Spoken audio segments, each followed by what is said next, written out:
Bonjour, dans cette vidéo, on va s'intéresser à quelques propriétés d'affichage en CSS. Donc la propriété display block, inline et inline block. Donc on va voir qu'il y a certaines balises qui ont une propriété d'affichage par défaut de type block, d'autres de type inline et d'autres de type inline block. Donc avant toute chose, j'ai créé un document HTML où à l'intérieur de mon body, j'ai mis 5 paragraphes qui s'affichent ici. Et j'ai créé une feuille de style externe où j'ai mis la marge de mon body à 0, car la balise body a une marge par défaut. Donc pour commencer à l'extrémité de l'écran, j'ai retiré la marge. Donc revenons sur notre document HTML.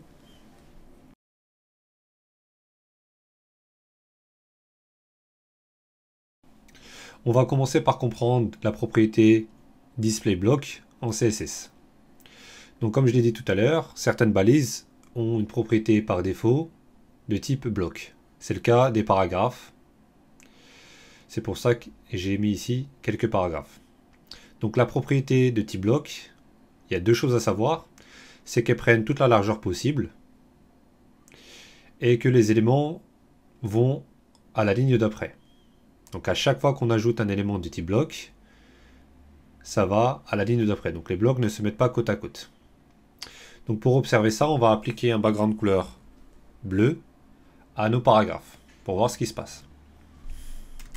Donc si je cible tous mes paragraphes avec un background color de bleu clair, si je mets mon navigateur en plein écran, j'observe que le background color bleu clair ne s'est pas appliqué uniquement ici à mon paragraphe, mais à toute la largeur de l'écran. Donc ça, c'est la propriété d'affichage de type bloc.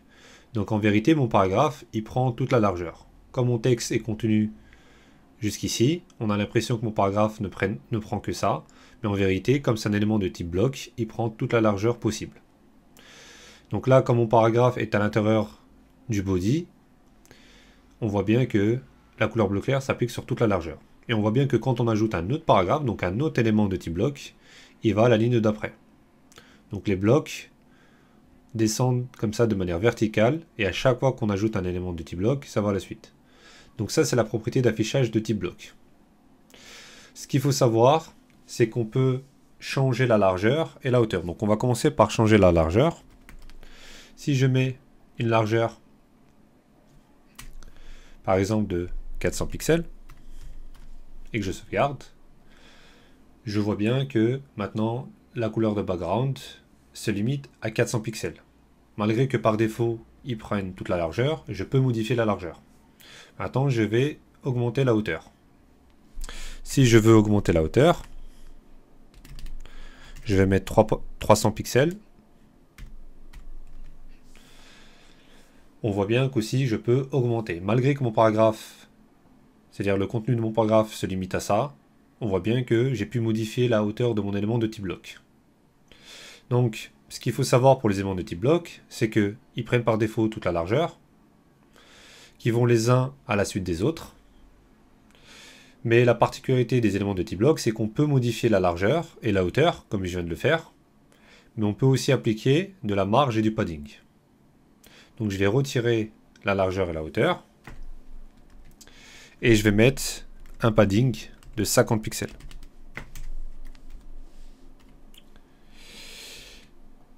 En ajoutant du padding, on voit bien qu'il le prend en compte. Donc les éléments de type bloc acceptent le padding. On va faire la même chose maintenant avec la marge. Si j'ajoute de la marge, on voit bien que mes éléments sont plus espacés. Donc je vais ajouter davantage de marge. Si je mets 200 pixels, on voit bien que la marge s'applique bien aux éléments de type bloc.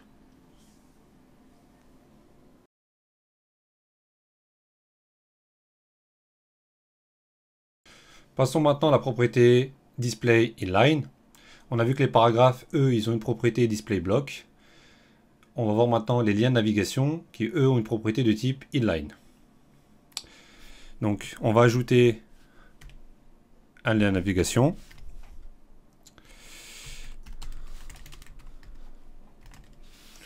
Donc, on va mettre 3 liens.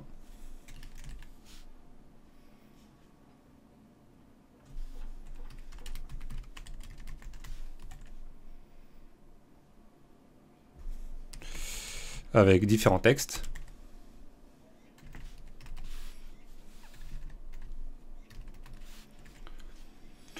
Donc la première chose qu'on remarque, c'est que nos liens de navigation, ils se mettent côte à côte. Donc ils se mettent les uns à la suite des autres, contrairement aux éléments de type bloc. Et si on change la couleur du background, donc je vais appliquer un background à tous mes liens de navigation. Donc je vais remettre bleu clair. Et en sauvegardant, qu'est-ce qu'on voit? Eh bien, la couleur du background, elle est limitée au contenu du texte qui est dans le lien. Donc contrairement aux éléments de type bloc qui eux prennent toute la largeur, là les éléments de type inline, ils prennent uniquement leur propre largeur et ils se mettent les uns à la suite des autres. On va maintenant modifier la largeur et la hauteur des éléments de type inline qu'on a ici. Donc si on essaie de changer par exemple la largeur, si je mets une largeur de 200 pixels, qu'est-ce qui va se passer? On voit qu'il n'y a aucune modification. Je fais la même chose avec la hauteur. Si je modifie la hauteur, il ne se passe rien. Donc ça fait partie des propriétés de type inline, c'est qu'on ne peut pas leur modifier la hauteur ni la largeur. Si on y réfléchit, c'est un peu normal. Si par exemple ici, j'ajoute par exemple ce lien à mon quatrième paragraphe, et que je sauvegarde, je vois bien que mon lien apparaît donc bien à la suite. Et si on pouvait modifier par exemple la largeur de cet élément, on aurait un énorme espace blanc, donc ça ne ressemblerait plus à un paragraphe. La même chose avec la hauteur, ça décalerait tout le reste, donc ça ne ressemblerait plus à un paragraphe.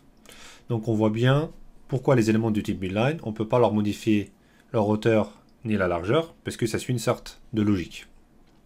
Maintenant, essayons avec la marge et le padding. Si on modifie la marge et le padding, donc je vais retirer la hauteur. Si j'ajoute par exemple 100 pixels de marge, donc je vais retirer le lien que j'ai ajouté dans le paragraphe pour mieux observer. Donc on voit bien que la marge, elle, a été appliquée. Par contre, si on regarde bien, elle a été appliquée uniquement sur le côté gauche et le côté droit. On va essayer de voir maintenant avec le padding. Si je mets par exemple 50 pixels de padding,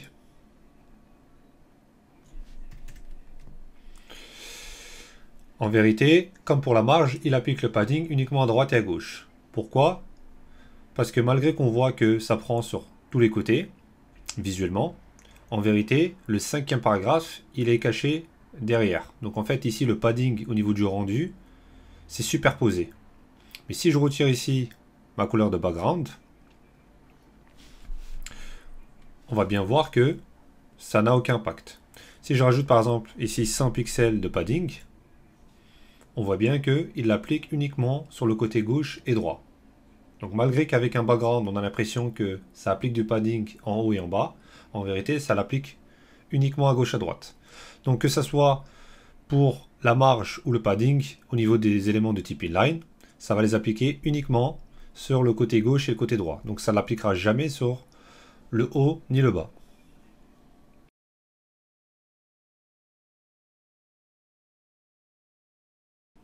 En HTML, on veut parfois mettre des éléments côte à côte, mais on veut pouvoir leur modifier soit la hauteur ou la largeur, ou leur ajouter du padding sur les quatre côtés, ou de la marge sur les quatre côtés.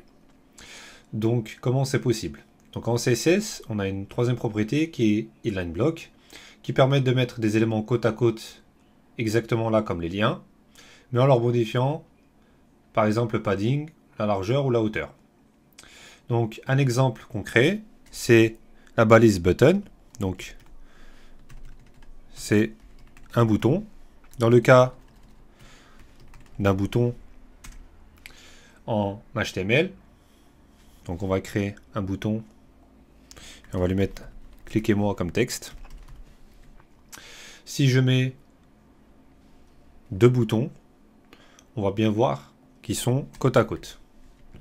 Donc à première vue, on pourrait dire que ce sont des éléments de type inline, parce que de la même manière que mes liens, mes boutons sont bien côte à côte. Par contre, si ici, on essaye d'appliquer du CSS à nos deux boutons, si par exemple, je change la couleur du background, par exemple, et je mets du padding Donc en haut et en bas, je mets par exemple 10 pixels et 20 pixels à droite et à gauche. Je vois bien que ça s'applique. Donc si je rajoute beaucoup plus, on va voir. On voit bien que ça s'applique comme les éléments de type bloc. Donc je remets mes valeurs de départ.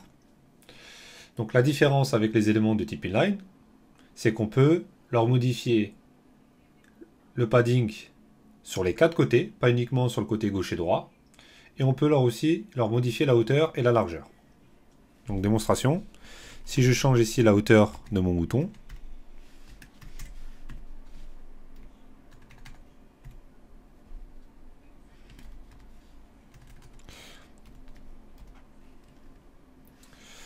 on voit bien que ça l'a appliqué.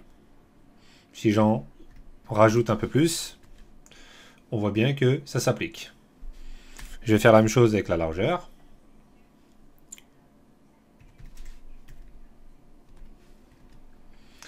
Donc on voit bien que la hauteur et la largeur s'appliquent contrairement aux éléments de type inline. Donc qu'est-ce que la propriété display inline block? Ce sont des éléments qui auront la même propriété inline, c'est-à-dire qu'ils se mettront côte à côte.